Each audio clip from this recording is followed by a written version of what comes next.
Hi, welcome back. Hello, students and professionals. How to find languages installed in your SAP system, or it may be SAP system, any version you take as for HANA. Okay, let's try to check what are all the tips for this. You can see you can able to find by using these transactions. So generally, what happens in a practice system, you will have access for all these transactions. But in real time, for functional consultants, probably they might have chances to allow these transactions. Otherwise, most of the strict projects, it will not allow. Anyhow, that's not a deal.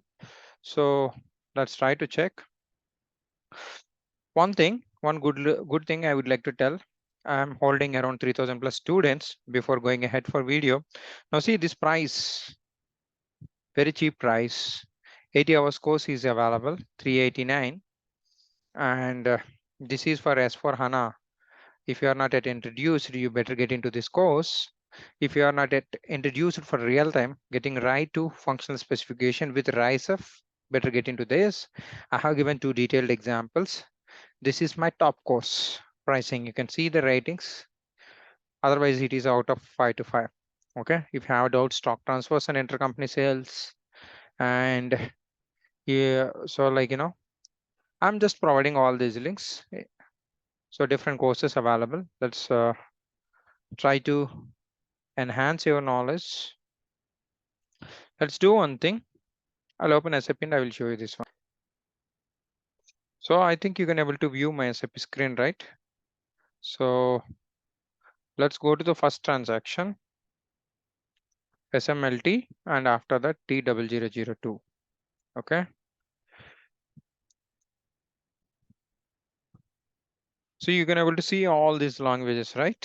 If you want language management, you can able to create and delete. You can play with that. Don't do that. This is the basis transaction. Just observe, just for knowing only. SC69, for example, if you take country like Vietnam, so they would like to, perform their business actions by using Vietnamese language. In the similar way, Chinese, Japanese, it depends on the client scenario pack as languages need to be get installed for translations also. Okay, anyhow, you can able to see T0002 first. Go ahead, check. Currently, it is now available in 42 languages. This practice system, real time, you check that. Okay, let's go for it. This is a transaction for functionals. You can able to see again the list of languages. Okay, that's all for today. Thank you very much. Uh, if you are not at subscribed, please subscribe my channel to get more tips like this. I'm just providing the links below. If you'd like to enhance your knowledge, take that an opportunity. Okay, what is important for today before closing? Jai Hind.